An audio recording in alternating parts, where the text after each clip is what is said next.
میں عام جب کر دیا گیا اور ہر فرد کی اٹیچمنٹ کہ وہ کوئی قومی کام سر انجام نہیں دے پاتا جب تک کہ اس کا کوئی بینک اکاؤنٹ موجود نہ ہو. حضور نے فرمایا کہ جب کسی قوم میں سود عام ہو جاتا ہے, اس کے غالب سرفس پہ سطح پہ سود آ جاتا ہے, اس قوم کو اللہ تبارک و تعالیٰ معاشی طور پر تباہ کر دیتے ہیں. وہ قحط زدہ ہوتی ہے, قوموں کے سامنے وہ ہاتھ پھیلانا شروع کر دیتی ہے.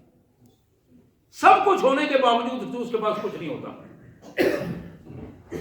اللہ اخذوا بالسنہ, قحط سالی میں مبتلا ہو جاتی ہے وہ قوم, اور تباہی اور بربادی اس کا مقدر رہتی ہے.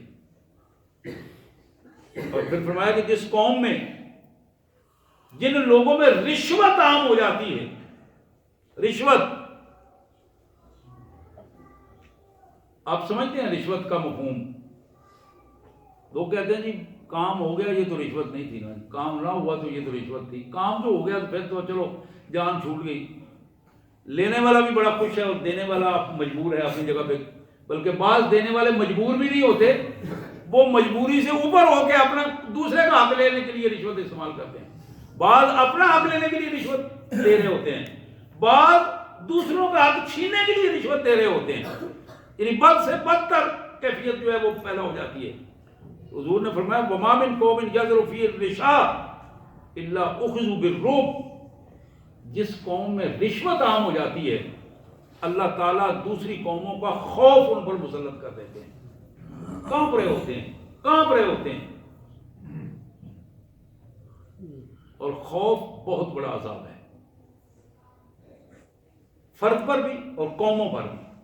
جب خوف مسلط ہو جائے, ضرب جو ہے نا مال, ایک آدھ کوڑا لگتا ہے, 2 4 10 کوڑے لگے, معاملہ ختم ہو گیا, بندہ چلا گیا.